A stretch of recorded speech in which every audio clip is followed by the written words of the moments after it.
बिना सत्संग के विवेक जागृत नहीं होता। कई लोगों के पास बुद्धि तो है पर विवेक नहीं है। जैसे आपके पास कार तो हो पर चलानी ना आती है, तो कार का कोई महत्व है क्या? बोलिए बोलिए बोलिए, कार का कोई महत्व है? वाहन का तब महत्व है जब वाहन आपको संचालन करना आता हो, चलाना आता हो। ऐसे ही जीवन तो बहुत लोगों को प्राप्त हो जाता, जीवन जीना कैसे चाहिए ये सत्संग सिखाता है। जीवन जीने की कला को सत्संग सिखाता है। तो देखो, एक बात हम कहें, सत्संग की बहुत महिमा है। एक बार भगवान श्री देवर्षि नारद जी श्री हरि वेंकटेश्वर स्वामी के पास गए। नारद जी श्री हरि के पास जाकर नारद जी ने कहा, भगवान हमको सत्संग की महिमा बताओ। श्री हरि ने कहा, महिमा हम बाद में बताएंगे, पहले एक काम करो, ये जो प्रश्न हमसे किया, अमुक अमुक जगह पर एक पेड़ के ऊपर गिरगिट बैठा है, यही प्रश्न उससे पूछो, वो उत्तर देगा। अब भगवान की बात पर नारद जी क्या बोले बेचारे, सो चले आए। जहां भगवान ने जगह बताई थी वहां पर एक गिरगिट जरूर दिखाई पड़ा। तो नारद जी ने पूछा, हे गिरगिट जी, सत्संग की महिमा बताओ। जैसे ही इतना कहा, सोई गिरगिट मर गया।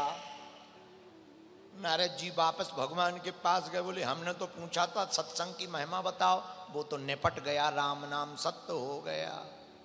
भगवान बोले कोई बात नहीं, सुनो, अब उसी जगह के बगल के वृक्ष पर, जो दाहिने अंग का वृक्ष है, उसके ऊपर एक तोता सुख बैठा है, तोता, उससे जाके यही प्रश्न करो, उत्तर मिल जाएगा। बोले जो आज्ञा भगवान। नारद जी फिर गए उसी जगह पर, पेड़ के ऊपर तोता देखा, तोता को हाथ जोड़ के कहा, हे सुक महाराज, हे तोता महाराज, सत्संग की महिमा बताओ। इतना सुनते ही तोता भी मर गया। अब नारद जी की बेचैनी बढ़ गई कि हम प्रश्न पूछते हैं, ये मर जाते, बड़ी आफत है। नारद जी वापस श्री हरि के पास आए, प्रभु वो भी मर गया और हमें तो बड़ा डर लगने लगा, अब आपसे भी पूछने का डर लगने लगा, कहीं हम आपसे पूछे हो कहीं। भगवान बोले ना ना ना, घबराओ ना, घबराओ ना, जाओ अमुक देश के राजा के यहां पर अभी अभी एक छोटे बच्चे का जन्म हुआ, उससे ये प्रश्न करो, वो उत्तर देगा। नारद जी बोले हमें उत्तर चाहिए नहीं। भगवान बोले क्यों? बोले दो से पूछा, दो निपट गए। राजा के लड़का से पूछेंगे, कहीं राजा का लड़का निपट गया तो राजा बंधवा के सूली पे टंगवा देगा, जिंदा आ पाना मुश्किल है। इससे बेहतर है हमें उत्तर नहीं चाहिए। नहीं नहीं नहीं नहीं, जाओ, हमारी आज्ञा है, कुछ नहीं होगा। भगवान श्री वेंकटेश्वर स्वामी श्री हरि ने कहा, जाओ, आज्ञा है। इतना सुनते ही नारद जी भगवत आज्ञा मानकर गए। राजपुत्र को पालने में देखा, नन्हे से शिशु के रूप में राजपुत्र को देखकर कहा, भैया वैसे तो हमें बहुत डर लग रहा, फिर भी हम पूछ रहे, तुम मर ना जाना, सत्संग की महिमा क्या है? और जैसे ही इतना कहा तो वो बालक हंसने लगा। नारद जी की तब सांस में सांस आई, चलो जिंदा है। भैया सत्संग की महिमा बताओ। वो बालक बोला, नारद जी ये सत्संग की ही महिमा है। पहली हमारी जो जन्म योनि थी वो गिरगिट थी, आपके कान में सत्संग शब्द जाने से हम तोता बने, और दूसरी बार जब आप तोता बने हुए के पास आए तो दूसरी योनि से भी हम सत्संग नाम सुनकर के मुक्त हो गए। उसी का ये प्रभाव है कि आज राजपुत्र हो गए। ये सत्संग का प्रभाव है। सत्संग का और नाम का दोनों का प्रभाव का कोई ये भाई बहुत इफेक्ट आ रहा, समझ नहीं आ रहा हमको। यहाँ सत्संग का और नाम का प्रभाव इतना है कि कोई इसकी महिमा का वर्णन नहीं कर सकता। रामायण में लिखा है, कहो कहाँ लगी करो बड़ाई, और राम न सकहीं नाम गुण गाई।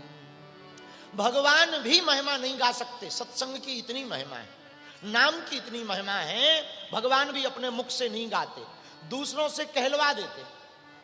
हाँ, ये बात तो हम बाद में बताएंगे, हमको एक कथा याद आ गई तो वो हम सुनाते हैं।